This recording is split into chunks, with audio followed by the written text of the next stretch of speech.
So Trump kidnapped Nicolas Maduro and his wife, as well as bombing Venezuela, something that he's been manufacturing consent for at least a year.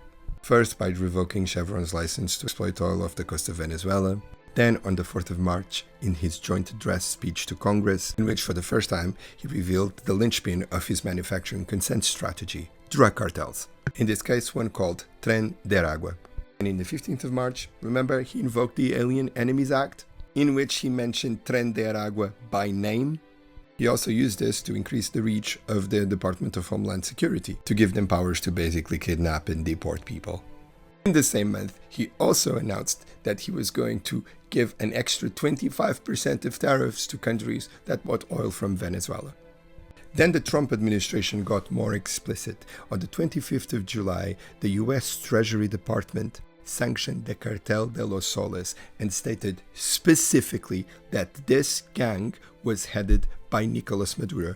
And then we started hearing a consistent narrative regarding Venezuela being a narco state, something that was not only consistently repeated by Trump, but also by his surrogates. Taking into consideration the vast treasure trove of minerals and oil that Venezuela has, it is not difficult for us to understand why Trump decided to intervene in Venezuela. And I can guarantee you that it wasn't because of Maria Corina Machado. You know, the Nobel Peace Prize winner that is at the same time promising better relationships with Israel if she gets to power and expressing support for Netanyahu, who's carrying out a genocide in Gaza.